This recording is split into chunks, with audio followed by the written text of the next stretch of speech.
si bien es cierto no hubieron muchos que se conectaron, quizás por la fecha, por la hora, y no hay problema porque no podemos obligarlos a entrar.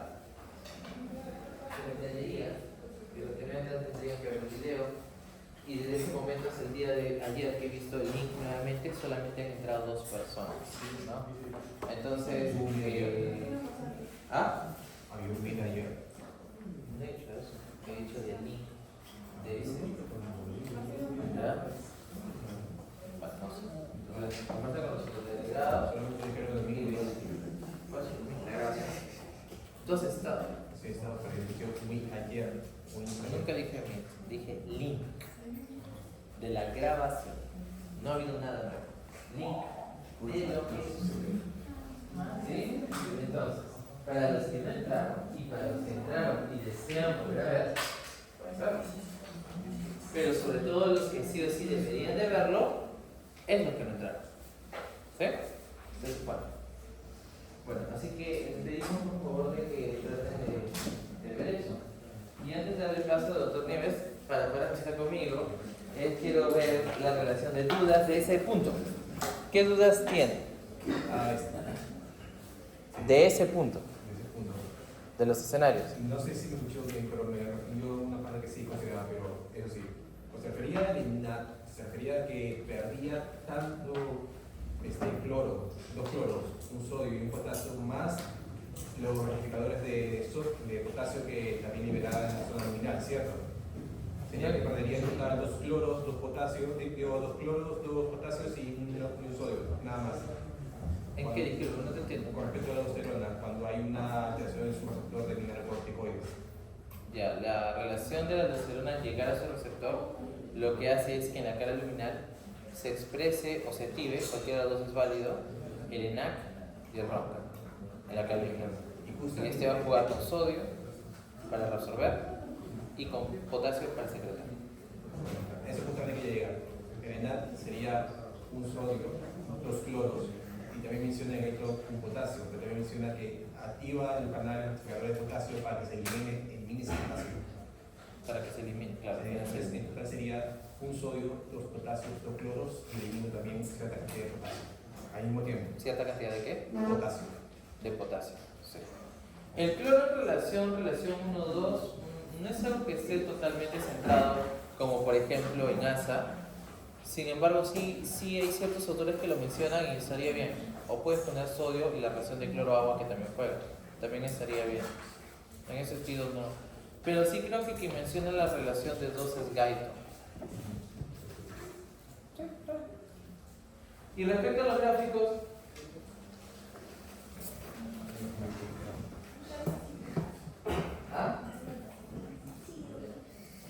pero el repaso que hace lo respecta a la duda. ¿Qué duda hay de la insuficiencia? ¿Sí? ¿De los demás? Ahora, la relación de los escenarios parte siempre, lo que ustedes tienen que entender de análisis es en relación al E primero. ¿Sí? La ganancia o la pérdida va en relación al E y puedes hablar la relación del volumen o la relación en este caso del soluto. Si tú ganas volumen, se denomina expansión, ¿verdad? Eso sí está claro, ¿no? Si pierdes volumen, se denomina contracción. Y en esa ganancia o pérdida puede ser a predominio o de soluto, o puede ser a predominio de solvente. Si hay más soluto, pues se concentrará. Si hay más solvente, pues estará más líquido. ¿Eso concepto está claro? Ahora, no necesariamente el hecho que se concentre es porque ganó más soluto. Esos son a veces los errores que tienen. Puede ser el escenario que gane soluto y se concentre más, ¿sí? Pero ¿qué otro escenario puede hacer que se concentre más? ¿La pérdida de algo? Sí, ¿de qué? De solvente, pero no de soluto, ¿no? Porque si perdería más soluto, no se va a concentrar. Más bien se va a diluir porque habría más solvente. Parece un juego de palabras y se podría entender como un juego de palabras si lo memorizas. pero ustedes no van a memorizarlo, porque si no, ese juego se puede generar confusión. Por eso es crucial que ustedes entiendan eso primero. Antes de cualquier escenario, tener claro qué es hiper, qué es hipo, qué es contracción, qué es expansión, qué es ISO. Entonces, cada escenario te dice gané o perdí. ¿Qué gané? ¿Qué perdí? Te tienes que preguntar tú. ¿Con qué? ¿Con los datos de la clínica o con los datos laboratoriales? Creo que uno de esos exámenes que es de ciclo del pasado le pusimos cuál es la fórmula de la modalidad plasmática. ¿Cuál es la fórmula de la modalidad plasmática? Los sodios, glucosa, y 2 sólidos más glucosa de 18 y urea 26. y más urea 16. Entonces, no necesariamente, porque esta fórmula sí se ha abordado a veces en ENAM, en Residentado, de las pocas fórmulas que a veces vienen. Y no es que quiera ponerlos en aprieto matemáticamente hablando, porque realmente no tienes una calculadora y te bloqueas en dividir. Pero solamente a veces con lo que vendría a ser el criterio de la observación, ustedes pueden llegar a una deducción. Porque, por ejemplo, si ustedes ven que el sodio está en 135, 140, ¿verdad? ¿O qué más? 150. Si lo multiplicas por 2, ya sabes que es 300. Entonces, sí o sí, ya sea el valor de glucosa, sea el valor de urea, ya sobrepasó el parámetro de normalidad. Es decir, ya va a estar más concentrado. Entonces, también sé perspicaz. Al menos que te diga cuánto es el valor que tienes que calcular. Pero si tú necesitas el valor para un análisis, no es necesario que lo calcules. No necesitas el número. Pero sí necesitas la idea de la tendencia numérica. ¿Ves para entender con eso, no?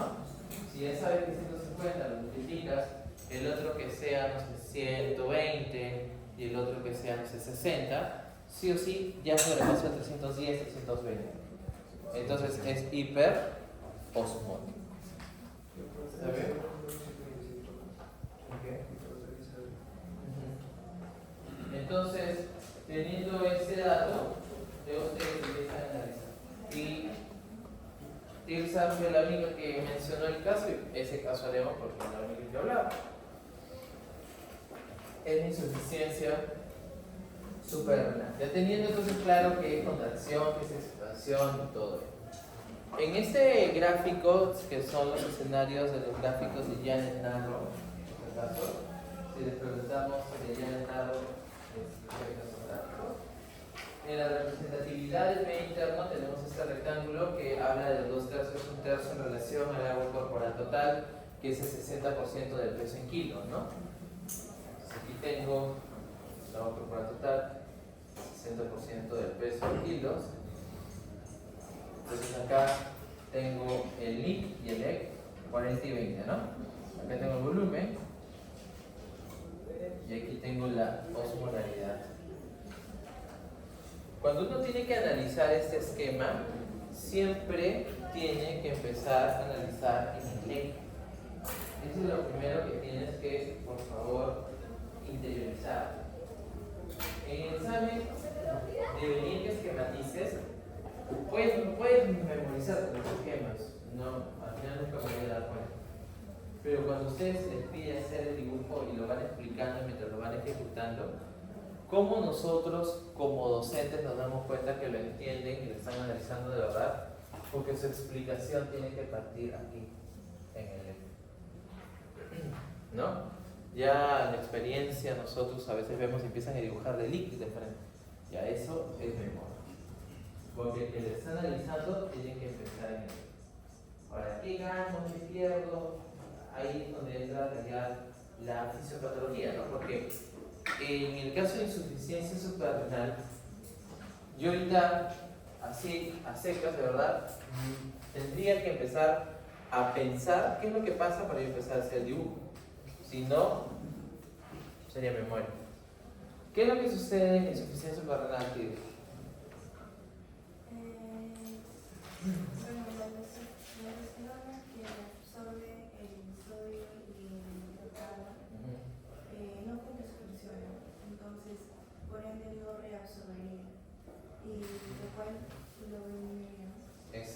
Entonces, pero no es que no quiera cumplir su función como tal, sino que también hay una disminución, ¿no? Porque es una relación de insuficiencia y hay menos cantidad de aldosterona. El opuesto es uno que hemos preguntado, es el síndrome de Cohn. De Cohn, ¿no? El síndrome de Cohn no se escribe como Cohn de Donkey Kong, no, es Cohn C-O-N-N, ¿sí? El síndrome de Cohn es el hiperaldosteronismo, es cuando hay mucha más aldosterona, y la insuficiencia suprarrenal más bien es cuando hay menor. De los casos más típicos es Moselle, que es uno de los que más han podido ver en los evangelios. Sí, pero la relación de por localización, generalmente por la glomerulosa, es la que más se asocia con lo que vendría a ser hallazgos, ¿no? Podría llegar a afectar si luego la parte de la vascular. Entonces, en este caso, como muy bien dice Tirsa, así como tienen que empezar a analizar, sea cual sea el esquema que se les pida en su examen, ustedes no empiecen haciendo el dibujo, sino valoren qué es lo que está pasando en el escenario. El problema ahí es que hay disminución de aldosterona. Entonces, si la aldosterona, lo que justamente Yaret preguntó hace un ratito, ¿no? ¿La aldosterona qué hace? Cuando llega a su receptor mineralocorticoide, que es intracelular o es membrana. Es intracelular, es intra, porque es una hormona esteroidea. Lo que va a suceder es que se va a expresar el ENaC y el RONCA. ¿Y qué habíamos conversado hace un ratito? Que va a ayudar a que se reabsorba el sodio al agua con la intención de incrementar el volumen. La aldosterona es un mecanismo de regulación de la presión. Busca aumentar el volumen de líquido extracelular. Pero al no estar esto dándose de la manera correcta, ¿dónde se va a quedar el sodio? En la luz tubular, ¿verdad? ¿Dónde se va a ir? Se va a perder. Entonces, ¿qué voy a hacer? ¿Perder volumen o ganar volumen? Perder, porque está quedándose ahí. ¿Okay? Entonces, ¿qué va a haber? ¿Una relación de contracción o expansión? Contracción. Porque estoy perdiendo, ¿eh? Entonces ya no es tanto memoria, sino es la lógica, porque estoy perdiendo. Ahí entonces empiezan a dibujar. ¿Hacia adentro el rectángulo o hacia afuera? Hacia afuera porque es, hacia adentro, disculpen, porque es contracción. ¿El qué? La presión de sodio En la relación financiera. Claro. ¿Y el potasio también podría llegar a repercutir? Sí, porque también ya nos está secretando. Y recuerden, creo que eso también preguntamos, lo vimos en el primer grupo, en la homeostasis del potasio, la aldosterona juega un rol muy importante, igual que la insulina, ¿no? Entonces ahí está, hasta ahí es contracción. Hasta dónde dibujar da igual, lo que tienen que reconocer es que hasta aquí es lo normal, ¿sí? Entonces llega ahí, ¿y qué va a pasar? ¿Es hipo o es hiper? ¿Ya? ¿Por qué? Ya lo sabía. ¿Por qué es hipo? Porque estoy en relación soluto-solvente que se pierde más. Y eso es un... Sí, pero es un soluto, ¿verdad? Inorgánico, ¿verdad? Entonces, ¿qué queda más? Solvente. Entonces, queda solvente. Se queda así. Entonces, lo quitamos así. Entonces ahí tengo esto. Hasta ahí tengo la mitad de mi escenario. ¿Y ahora qué va a suceder? Ahí analizo. Todo lo que pasa en el LIC, recuerden que está relacionado con lo que vendría a ser los mecanismos de homeostasis. ¿Ok? Y eso también es importante que lo entiendas de esa forma porque lo que está tratando de hacerse entre estos dos compartimientos es tratar de generar un equilibrio. Si uno está muy concentrado, el otro le va a dar agua con la finalidad de diluir. Si uno está muy diluido, el otro le va a dar un poquito de agua con la intención de concentrarse. ¿Se entiende? En este caso, el leche está muy diluido o está muy concentrado.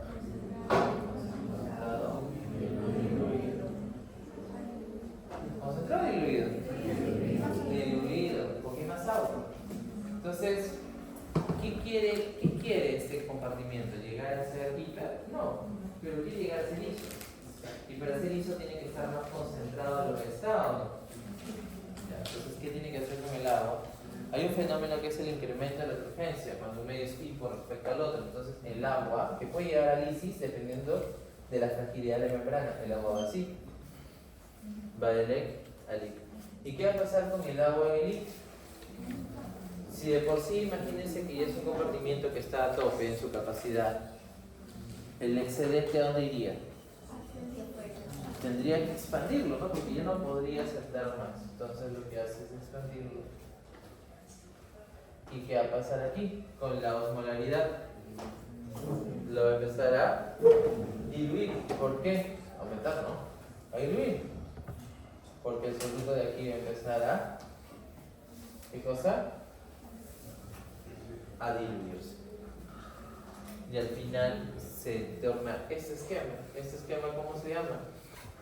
¿Cuál sería el título de ese esquema en su examen? Conversión y hipoxia. Podría poner el índice de expansión ahí, pero el líquido va a ser expandido. Pero eso no es lo que habíamos dicho que predomina, ¿verdad? Porque todo análisis va a pensar siempre en el D. Y muy bien, Javiercito aquí tiene el libro. ¿Qué página es? En la página 254 del libro de Constanzo, ahí lo que les estoy explicando está, son 5 páginas, 3 páginas, están todos los esquemas y están los campos. Y en el libro de referencia que es un guía, su hoja de ruta, hay otros. Entonces, cuestión de que se pongan a ver, porque es un hecho que sí van a venir, ya sea para que ustedes lo esquematicen o para que marquen. ¿Sí? Y que entiendan el porqué, ¿ah? Porque puede ser que ya les pongamos el dibujo y les pongamos qué conclusiones sacan del dibujo. Aumenta el LEC, disminuye el LIC, aumentó el LIC, aumentó la presión, disminuyó la presión. ¿Por qué? ¿Por qué? Aquí el por qué es la aldosterona. ¿Sí? Porque es una insuficiencia supra. Muy bien. ¿Dudas? ¿Preguntas? Amigos, te veo un poco preocupado. ¿Sí? ¿Todo está bien? Una vez, y creo que se lo dije ese día también en la sesión virtual, y eso también puede ser que les esté generando dudas. Me dijeron, pero si doctor, si el LEC estando al LIC agua con la intención de concentrarse, entonces la osmolaridad debería aumentar del otro. ¿Sí o no? Ya, pero ¿por qué no vas a volver a dibujar? Porque no sería dibujar el dibujo del dibujo, no. Porque es un evento cíclico, ¿no? Hasta que no controles el problema de fondo, esto no es estático, es un problema que se torna dinámico. No es estático. Si sigues perdiendo más y no compensas, va a seguir. ¿Sí? Eso también es importante que lo interiorices. Muy bien. ¿Mi niño? ¿Dudas? ¿Todo bien? Ya, muy bien. Por aquí, Leticia. Clara. Clara. No sé lo que era, por decirlo que se pasó el problema. Claro, no me voy a olvidar. Muy bien. ¿Dudas? Por ahí. Entonces estamos en la capacidad de todos los seres que están aquí.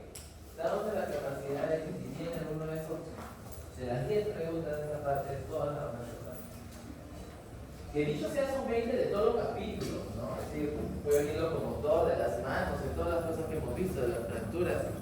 No es solo nefro y microbianos, es de todo. ¿Sí? Además, como ya no vienen, los vemos más light, creo que todo está bien, ¿no? Ya no asisten, no todos están tan tranquilos, ya dominan todo.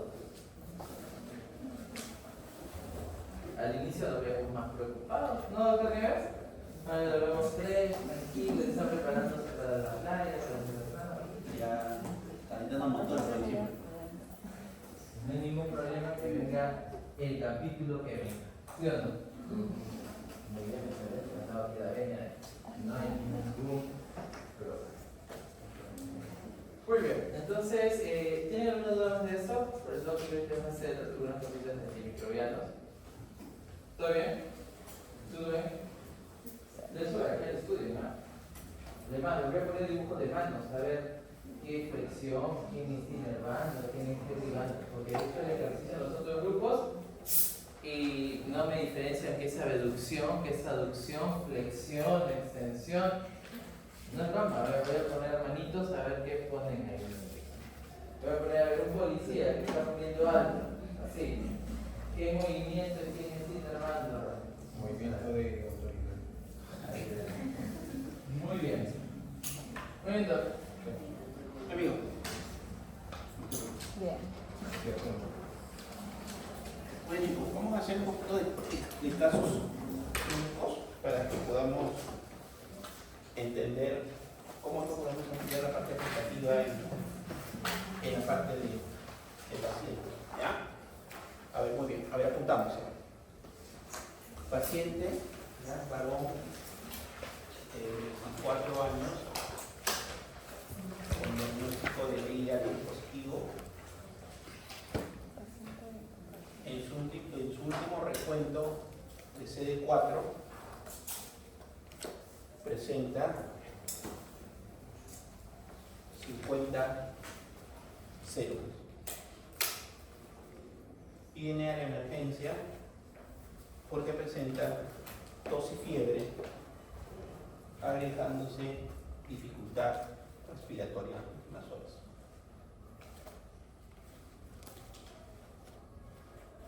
Dos puntos.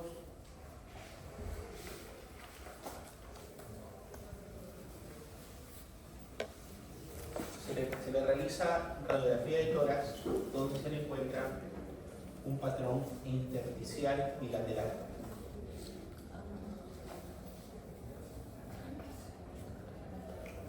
Primera pregunta. 1. Impresión diagnóstica. 2. Tratamiento. Sí. CD4 de 50. Patrón intersticial bilateral. En una radiografía de tórax se encuentra un patrón intersticial bilateral. ¿Ya? 1. Diagnóstico. 2. Tratamiento. 3. Mecanismo de acción del medicamento a utilizar. Segunda pregunta.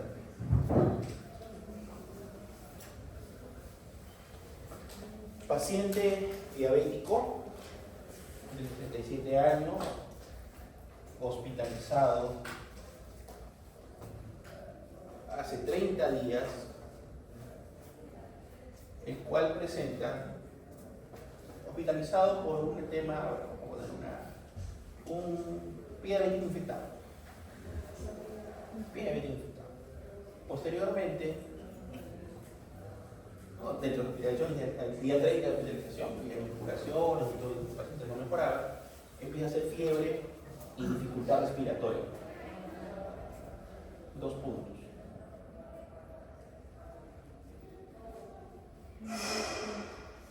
Presenta fiebre, dificultad respiratoria, y en una radiografía se encuentra un patrón alveolar. Un patrón alveolar. 2 puntos, impresión diagnóstica. 2, tratamiento, probable tratamiento. 3, mecanismo de acción de estos medicamentos. O los medicamentos, o los medicamentos que propondría en el tratamiento. Muy bien. Disculpe, doctor. Dijo como para un tratamiento. Digo, impresión diagnóstica. Impresión diagnóstica, tratamiento y mecanismo de acción de los medicamentos que podrías utilizar para el tratamiento de esta infección. De acuerdo a tu sospecha clínica. El primero tú tienes que tener una sospecha clínica.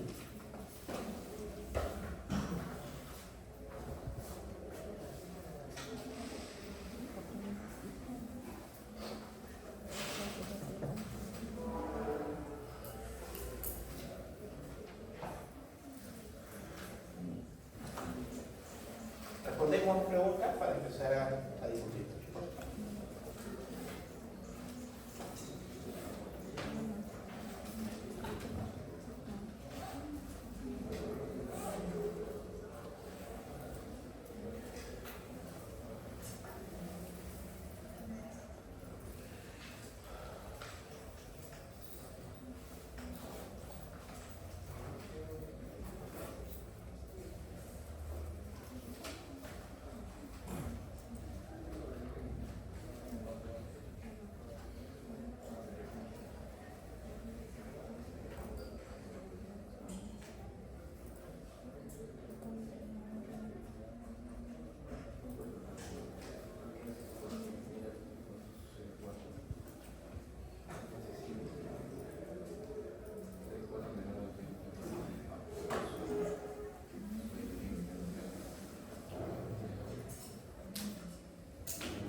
para hacer todos casitos. A ver, chicos, acuérdense que en la parte siempre los antibióticos que nos hemos aprendido todos cuando hemos sido llevado el curso de farmacología, ¿no? Estos antibióticos van a ser importantes porque por la parte explicativa, que finalmente es lo que yo tengo que saber como médico. Algunos medicamentos los puedo utilizar en forma ambulatoria, ¿no?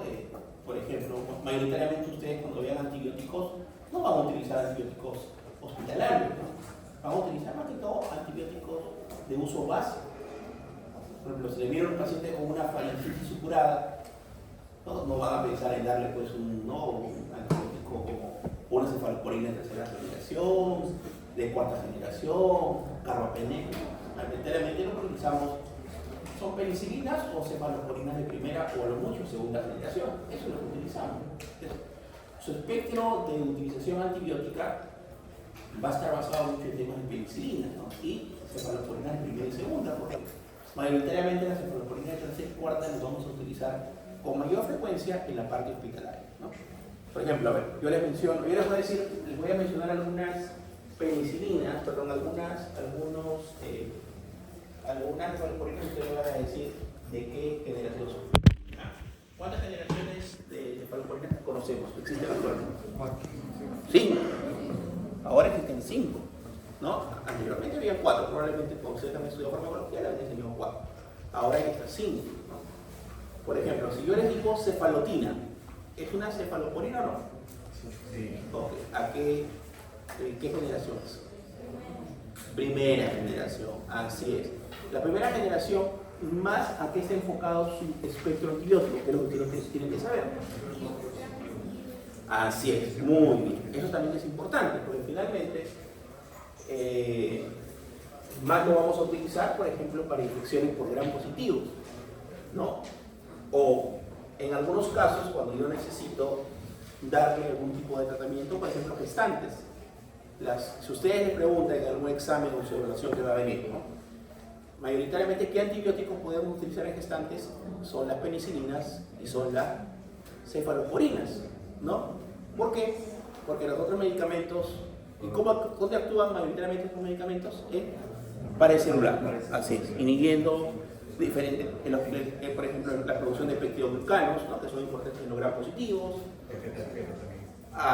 ¿no? La parte de o hacen de que de alguna forma no se produzcan las proteínas de membrana. Tiene diferentes mecanismos de acción, no hay problema, lo vamos a ver después. Pero la idea es que entiendan de que no va a haber, o que en estos pacientes, ¿no? El espectro antibiótico de estas cefalosporinas de primera generación más va a estar enfocado en gram positivo, ¿no? Más va a estar enfocado en gram positivo. Entonces, por ejemplo, esta cefalotina, ¿en qué la utilizamos? Uno, la podemos utilizar para infecciones en qué? En gestantes, infecciones urinarias en gestantes, ¿no? ¿Por qué no lo otro? ¿Por qué no las quinolonas? ¿No? En gestantes estoy hablando, ¿ah? ¿Por qué no las quinolonas? ¿Por qué no los macrólidos? Porque estos tienen un efecto o su efecto antibiótico es más que todo cuando en inhibición de proteínas, ¿no? Así es. En un niño, perdón, en una mujer, más bien lo que yo quiero es que haya buenas cantidades de proteínas, no inhibirlas porque necesito que el bebé nazca bien, ¿no? Entonces, esto puede producir alguna teratogenicidad o alguna alteración en sí en algunos procesos. ¿Ya?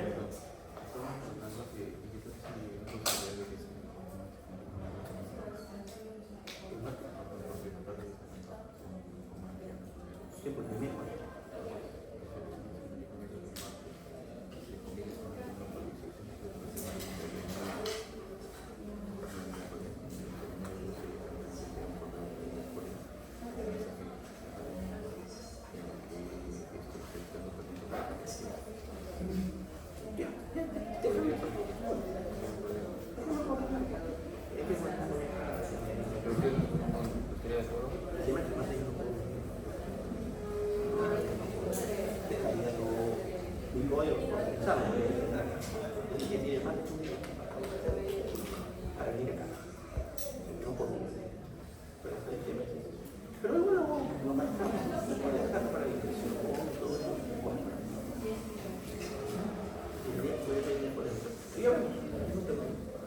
Ok, chicos.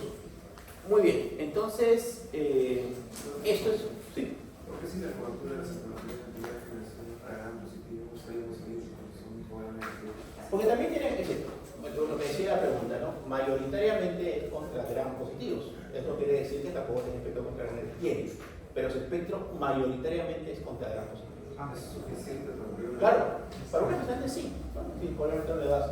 ¿Para qué otro puedes utilizar la cefalotina, por ejemplo, para profilaxis de infecciones?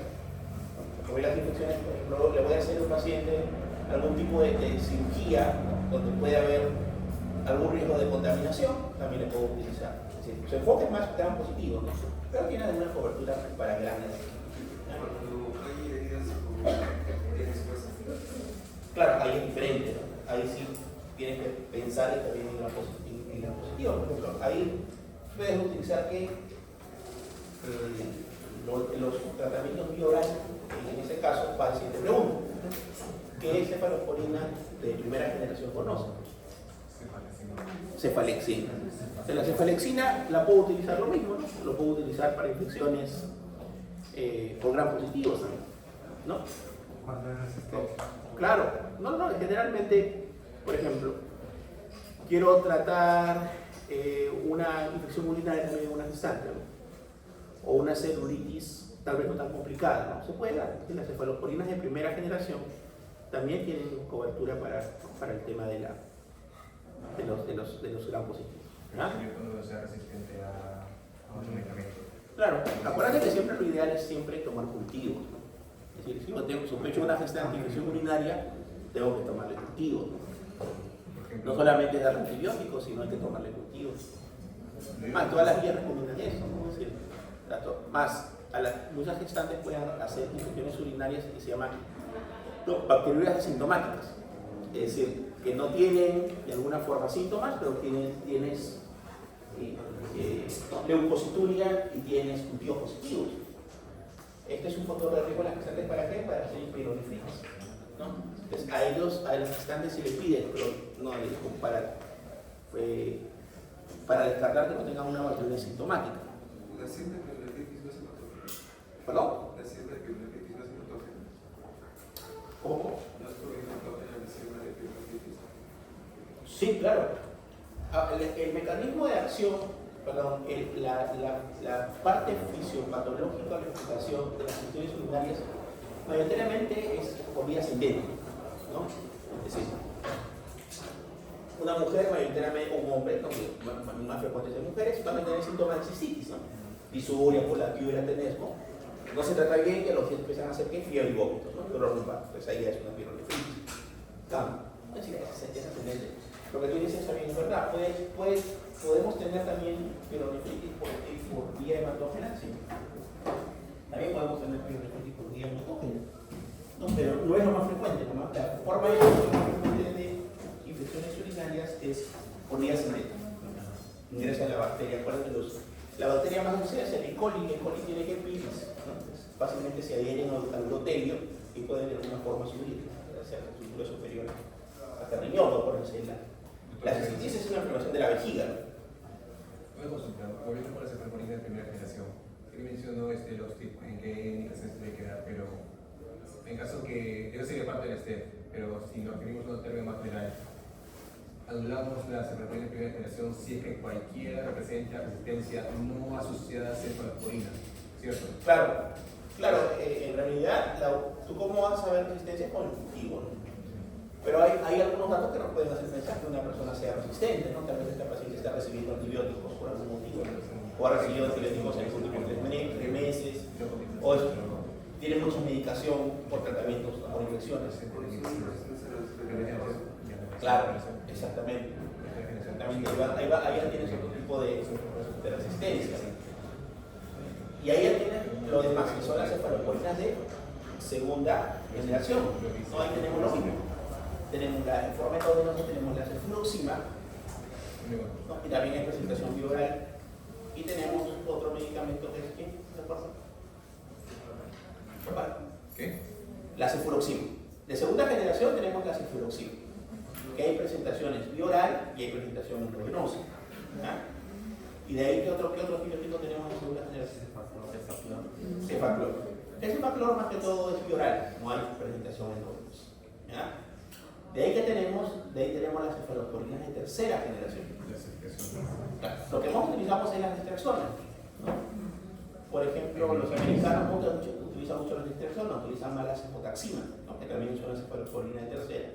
Pero ahí tenemos una cefalosporina que cubre pseudomonas, ¿no? Que es la sextacilina, ¿no? La sextacilina. De ahí tenemos las cefalosporinas de cuarta, ¿no? En las cefalosporinas de cuarta tenemos el cefepime, ¿no? Que también tiene cobertura contra pseudomonas. Lo que conversaba su compañero, ¿no? Si tú vas subiendo mayoritariamente, eso no quiere decir que no tengan, las extracciones tienen cobertura contra gram positivos también, pero más está coberturada para qué? Para gram negativo, por ejemplo, ¿no? Es decir, mientras tú vas avanzando, va cambiando la parte de espectro antibiótico. Es decir, la de primera generación, más contra gram positivo que contra gram negativo, más por eso digo, ¿no? La de segunda generación igual, ¿no? Más positivos que negativos, igualitario. En cambio, las de tercera y de cuarta tienen más cobertura contra gram negativos, pero eso no quiere decir que también puedan cubrir algunos gram positivos, ¿no? No es lo más frecuente, pero también pueden tener cobertura. ¿Chicos? Muy bien, en su caso clínico hemos desarrollado, a ver, ¿en qué sospecharíamos? La primera sería TBC. ¿Sí? ¿Qué pensamos? A ver, un paciente que tiene pediatría, tiene CD4 en 50. La pregunta es, ¿está en estadio SIDA o no está en estadio SIDA? Está en estadio SIDA, porque ¿con cuánto yo defino si un paciente de acuerdo a CD4 tiene que estar en estadio SIDA? Menos de 200, estamos de acuerdo. ¿Sí? Por eso le digo, el tema del tratamiento lo tienen que analizar de acuerdo es decir, ¿qué le voy a dar a un paciente de acuerdo a la sospecha clínica? Porque muchos tratamientos que son empíricos, la gran mayoría son tratamientos empíricos, porque aislar una bacteria, aislar un virus, aislar un parásito, aislar un hongo no es fácil. Es fácil. Entonces, ¿qué usemos? Tratamiento empírico, ¿no? Entonces, ahí va la pregunta. ¿Cuál es la causa o qué causa sospecharíamos que ese paciente tiene está en estadio, ¿no? Está en estadio SIDA, ¿no? Y aparte tiene una infección respiratoria? ¿En qué pensaría? ¿En qué bacteria? ¿En qué hongo? ¿En qué parásito?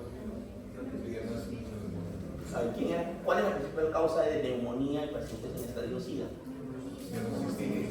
Neumocistosis, el neumocistis girovecii. Así es. La neumocistosis es la principal causa. Cuando yo era estudiante con ustedes, nos decían que el neumocistis era claro, aparte que el nombre cambió. Antes, en mi época como era estudiante con ustedes, no era el girovecii, sino el carini, ¿no? Primero lo catalogaron como que era un hongo, y después ya se ha visto filogenéticamente que tiene un aspecto más de parásito, ¿ya? De crecimiento. Entonces, ese es el tema. Y lo otro es que pensar que ya sea hongo, sea parásito, ¿no? El tratamiento está enfocado más con tratamiento antibiótico, porque ¿cuál es el tratamiento de elección en este caso que le doy? No. ¿Cuál es el tratamiento de elección de un paciente que tiene una neumocistosis? ¿Cuál? Se va a con Acá. Así es. El tratamiento, chicos, de elección para un paciente que tiene una neumocistosis es el trimestoprim con el sulfametronidazol. Es una subfamilia con el trimestoprim. ¿Qué pasa? Estos medicamentos, acuérdense, chicos, que para todo crecimiento bacteriano necesitamos que haya de alguna forma purinas y piridinas. ¿Para qué? Para que se desarrolle el ADN. ¿Todos estamos de acuerdo? ¿Sí? Ok, ¿qué hacen estos antibióticos? Lo que van a hacer es inhibir, ¿no?, enzimas que finalmente lo que van a hacer es que no se produzca el ácido folínico, y el ácido folínico es básico, lo hemos aprendido de la hematología, ¿no? El ácido folínico es básico ¿para qué? Para la producción de ADN. ¿Estamos de acuerdo? Ahí va el proceso, ¿no? El mecanismo de acción es diferente. ¿Qué hacen las sulfamidas? Inhiben a la cual hidroxapatidasa sintetasa. ¿El trimestoprim inhibe a cuál? Lo mismo, pero la reductasa. Entonces, acá tenemos. Este es el mecanismo de acción del antibiótico. ¿Qué va a hacer esto? Van a bloquear esto. Si yo solamente le doy el trimestoprim o el sulfamethoxazol como tratamiento, digamos, único. Lo que se va a ver acá es netamente un efecto bactericida, perdón, bacteriostático. ¿Ya? Es decir, si yo doy uno de estos, ¿el efecto cuál es? Bacteriostático. Si yo doy los dos, ¿el efecto cuál será? Bactericida. ¿Sí? Bactericida. ¿Pero no se ve bien? Bueno, acá. Purina sintetasa, hidrofolato reductasa. ¿Ya? Acuérdense, esto, chicos, esto es lo normal, ¿no? Es decir, acá le estamos colocando dos antibióticos que lo que van a hacer es bloquear estas enzimas para que finalmente no se produzca el ácido folínico, ¿no? O el ácido tetrahidrofolínico. ¿Ya? Entonces, este es el mecanismo de acción de este medicamento. Y esto lo hemos preguntado muchas veces. Ustedes tienen que saber acá, ¿no? De acuerdo a eso, si nosotros le decimos cuál es el mecanismo de acción del indometropin, ¿no? Más el sulfamethoxazol, ¿cuál sería? La inhibición de dos enzimas, ¿sí o no? Entonces cada una va a actuar en diferentes enzimas. En cambio, si nosotros le decimos cuál es el mecanismo de acción, en este caso de las sulfamidas, ¿no? Del sulfamethoxazol, o le decimos netamente solo del fimetropin, lo que ustedes tienen que marcar es la enzima que está bloqueada. Es decir, mejor dicho, ¿cuál es el target entonces? ¿De las sulfamidas cuál es? ¿Cuál dijimos? Acá está. Purina sintetasa o hidrofolato reductasa, sintetasa, y para el fimetropin es la hidrofolato reductasa. ¿Ya? Que son las enzimas que se bloquean cuando yo le doy esos antibióticos. ¿Ya? Entonces, cuando yo le doy solo uno de estos tiene un efecto bacteriostático. ¿Qué es bacteriostático? Que solo hace que haya disminución en el crecimiento. ¿Estamos de acuerdo? La bacteria lo que va a hacer es que disminuya en el crecimiento, pero va a haber. En cambio, cuando es bactericida, de alguna forma destruye completamente va a hacer que no se sigan reproduciendo mayor cantidad de bacterias. ¿Sí? Entonces, esto es lo que tenemos que ver. Acá. Purina sintetasa. Entonces sería dos respuestas. Claro. Sería si nos referimos a la suplementación, si una pregunta sería. Bueno, si todo esto de dónde proviene, del PABA, ¿no? El P-aminoácido benzoico, el ácido P-aminobenzoico y la pteridina, ¿no? Es decir, esto es, acuérdense, todo lo que está en azul, chicos, y los rojos son las enzimas importantes para finalmente llegar acá. Lo que estamos viendo acá son las enzimas que van a actuar. Okay. Me podría la pregunta, ¿en qué momento actúa, por ejemplo, el sulfametazol? En este caso, lo que, como decía, el tratamiento de elección en la neumocistosis es eso, es darle fimetropin con sulfamethoxazol. Claro. Va a depender mucho de la pregunta. Si este caso le pusiéramos, este caso clínico, y nosotros le dijéramos, ¿no? ¿Qué medicamento es el que ustedes pensarían o qué medicamento le darían, lo que es su pregunta? ¿Cuál sería la respuesta? Fimetropin, sulfamethoxazol. ¿Estamos de acuerdo? Si les preguntamos, indíquenos los targets de estos medicamentos, ¿cuál serían? Tenemos dos targets. Pero si le decimos solo indíquenos el target del fimetropin o del sulfamethoxazol, es diferente, ¿no? Sí. ¿Estamos de acuerdo?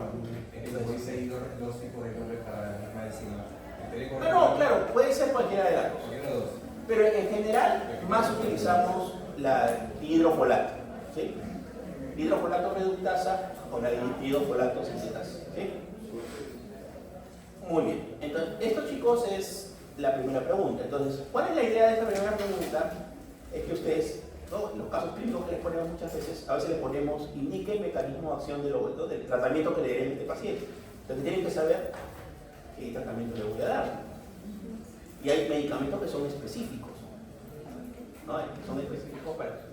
Por ejemplo, si yo le pusiera un caso de, un paciente de 30 años, ¿no? Que viene de Huaraz, que indica que ha estado comiendo queso, ha comido queso de dudosa procedencia, viene por fiebre, dolor articular, ¿no? Sudoración parcelar. ¿En qué pienso? ¿En qué patología? ¿Quién es? Eso digo, pues tienen que saber de alguna forma el caso clínico, si no, no van a saber cómo analizar el tratamiento y finalmente analizar el mecanismo de acción del antibiótico. ¿Este caso clínico de qué es? De una brucelosis. una fiebre malta. Es decir, una persona que consume queso de dudosa procedencia, que tiene fiebre, tiene dolores articulares, tiene sudoración parcelar, es una brucelosis. Si yo tengo una brucelosis, ahí va lo siguiente. Según el caso clínico, ¿cuál sería el tratamiento indicado para este paciente? ¿Cuál sería? ¿Qué le damos al tratamiento? Rifampicina con doxiciclina. Ese es el tratamiento que se le da en estos casos.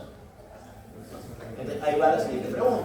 ¿Cuál es el mecanismo de acción de la rifampicina y cuál es el mecanismo de acción de la doxiciclina? Sería cardiológico y quimioterapéutico. Sería el nivel de S. Ya. A ver, la doxiciclina, ¿a qué grupo farmacológico pertenece? ¿Qué es? Es una... ¿Cuál? Tetraciklina. ¿Cuál es el mecanismo de acción entonces que inhibe? Ah, sí. Inhibe la 30S. ¿Y la rifampicina qué hace?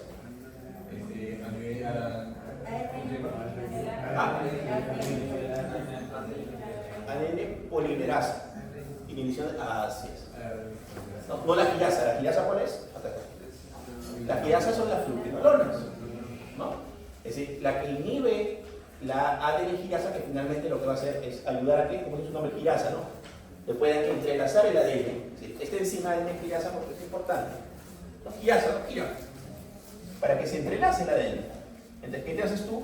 Bloqueas este efecto y ya no se va a producir o no vas a tener un adecuado ADN. ¿Quiénes inhiben el ADN quirasa? Son las quinolonas. Las quinolonas. Entonces, hay otro caso clínico, vamos a poner la quinolona.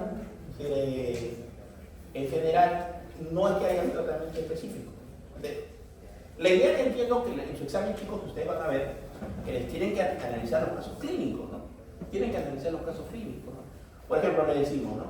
Un paciente, ¿no? Que viene, ¿no? Con... A ver, otro caso. Todo lo que podemos preguntar. Paciente con diagnóstico de tuberculosis, de tratamiento, en el cual el paciente se encuentra en la segunda fase, ¿no? En la segunda fase de tratamiento TEP. ¿Estamos de acuerdo? ¿Sí? 1. ¿Qué medicamentos se utilizan en la segunda fase? Y 2. ¿Cuál es su mecanismo de acción de estos medicamentos? ¿Qué medicamentos utilizamos en la segunda fase de la TEP? ¿Cuál? La isoniazida y la rifampicina. Ok. ¿Cuál es el mecanismo de acción de la isoniazida? Inhibe la producción de ácido glicólico. ¿Y a la rifampicina ya dijimos qué hace? ¿Cuál? ¿ARN? No. ADN. Entonces, eso es más o menos para que entiendan qué se les puede preguntar. Es decir, no solamente que entiendan el caso clínico, sino cuál es el tratamiento. Finalmente no voy a entender cuál es la respuesta. Eso no significa que van a leer todo su libro de infectología, pero no son cosas que ya mínimamente deberían de saber. Va la siguiente pregunta. Su segunda pregunta. A ver, ¿en qué bacteria sospechamos en nuestra siguiente pregunta? A ver, un paciente diabético o diabético infectado, hospitalizado. A ver, ¿ese cuadro clínico qué es? ¿Tiene fiebre? ¿Qué más tenía? Tos, ¿no? Dificultad respiratoria, le tomo una placa y le encuentro una opacidad. ¿Qué pienso? No, nada. Primero diagnóstico. No, está bien, pero no está mal, y no digo diagnóstico, porque finalmente ¿qué pienso? ¿Cuál es mi diagnóstico? Muy bien, así es. Ahora la neumonía le tengo que poner su segundo apellido. ¿Qué es?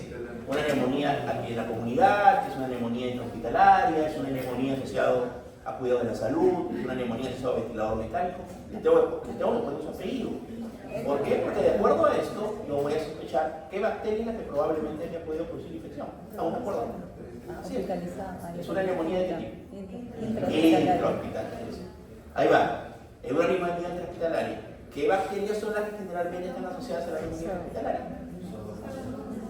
Muy bien. Pseudomonas 1, que es la causa más frecuente, y 2, el estafilococo aureus meticilino resistente. Es decir, ahí tengo que pensar. Y la pregunta sería, ahí va la siguiente pregunta. Indique cuál es el mecanismo de acción de los medicamentos que usted utilizaría con más frecuencia en este caso clínico. A ver, ¿cuál es el mecanismo de acción de del tratamiento que yo le haría. A ver, ¿qué tratamiento le daría a un paciente que sospecho Pseudomonas o sospecho un estafilococo aureus meticilino resistente? A ver, veamos. Para Pseudomonas, ¿qué tengo? ¿Cuál es mi espectro antibiótico para tratar una Pseudomonas? Ya dije dos. ¿Cuáles dije? A ver, imagínate que su examen le dedicamos. A ver, mencionen 4 antibióticos que tienen cobertura antibiótica contra Pseudomonas. Ya les dije 2. No, banco no tiene cobertura. ¿Cuál es? Sextacima, muy bien, pila y el cefepime, ¿estamos de acuerdo? Ya tengo 2. Ya, a ver, ¿qué otros medicamentos tienen cobertura? Amicacina. La amicacina también, los aminoglucósidos también, pero no son lo pongo acá, abajo. La cefepime y el sextacima está bien. ¿Qué más? Que son cefalosporinas. ¿Cómo actúan? ¿Dónde actúan? Acá. Síntesis de hipercelular. ¿Qué más? Piperacilina, tazobactam. ¿Qué tiene la tazobactam? La piperacilina, ¿qué es? Es una penicilina. Y el tazobactam, ¿qué es? Un inhibidor de beta-lactamasa. Tengo punto 2 en 1. Piperacilina, tazobactam. Ya tengo mi segundo antibiótico, mi tercer antibiótico. ¿Qué otro antibiótico más puedo utilizar? Los carbapenems. Ahí tengo meropenem, imipenem y artapenem. ¿Cuál cubre Pseudomonas? Meropenem, imipenem. No, el ertapenem no cobertura Pseudomonas. ¿Ya? Es otra pregunta que se puede hacer. De los carbapenems, ¿qué medicamento no tiene cobertura contra Pseudomonas? El ertapenem. El ertapenem no tiene cobertura.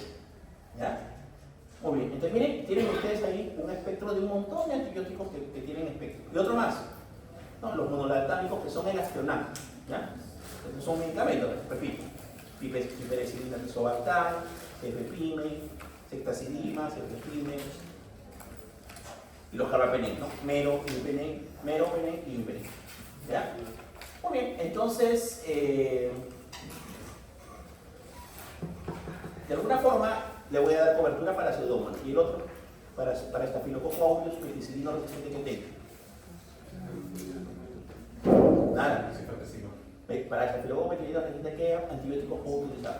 Acá hay vancomicina. Ahí está. ¿Dónde actúa la vancomicina? En las paredes celulares. ¿Qué otro medicamento tengo? El Inesolid, ¿no? Que también tiene de alguna forma efecto más que todo en la parte de las proteínas. ¿Qué otro medicamento tengo? La dactomicina, es otro medicamento que... ¿Cuál? ¿Cuál todos? ¿Cuál es el antibiótico? No, más que todo el Inesolid tiene cobertura, bueno, su cobertura realmente es contra gram positivos. Acuérdense, tengo que acordarme qué tipo de antibióticos, qué tipo de bacterias que voy a cubrir, ¿no? El Staphylococcus aureus es un gram positivo. Mayoritariamente lo que voy a utilizar, ¿no? Son antibióticos con cobertura contra gram positivo. El que tengo la vancomicina, el Inesolid y la dactomicina, que son los 3 antibióticos que tienen mayor cobertura contra el Staphylococcus aureus. Pero no cualquiera, estamos hablando del Staphylococcus aureus meticilino resistente, que mayoritariamente es intrahospitalario. Hay un Staphylococcus aureus que es meticilino sensible también, que se trata de esos generalmente que son comunitarios, ¿no? Unas pacientes que hacen una celulitis, ¿no? Un paciente sin factores de riesgo que hace una celulitis, por ejemplo. Uno de ustedes cuando pelota se golpea la pierna y a los 2 días no hay un hematoma y a los 2 días se empieza a hacer, ya no solamente es el hematoma, sino que puede ser un poco de fiebre, se le pone la pierna caliente, eritematosa, sino de flogos. ¿Qué piensan? ¿Una celulitis? No. Una celulitis. Luego, si un hematoma grande, el hematoma se puede infectar, ¿no? Se puede sedar, ¿no? Pero digamos una celulitis. En esta celulitis pensaré que hay un estafilococo resistente, muy raro porque es comunitario, ¿sí? Entonces ahí hablo que es un estafilococo aureus meticilino sensible. Acá la cobertura es diferente. ¿Qué pienso ahí? Lo que decíamos, cefalosporina de qué? De primera generación, ¿no? Sin opción. ¿Qué otra cosa le puedo dar? ¿No? Las penicilinas resistentes a las penicilinases. Dicloxacilina bioral, oxacilina endovenoso. Doctor, mi paciente es alérgico a la penicilina, ¿ok? No le quiero dar ni cefalosporinas ni penicilinas. ¿Qué le puedo dar? Clindamicina, que también tiene cobertura contra los gramos positivos.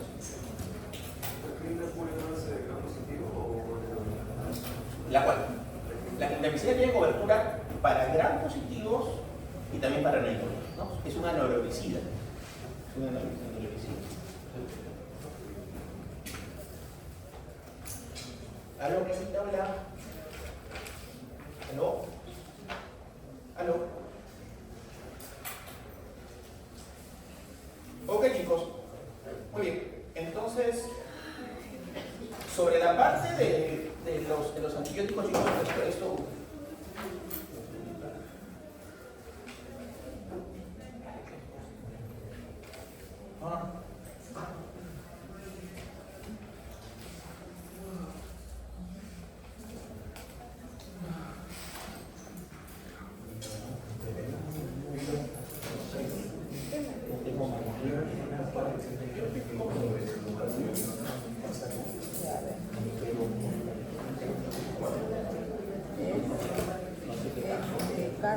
Carva, Meropenem también creo que dijo. igual le dije Ya, hizo algo de liso. ¿No? Se está aplicando.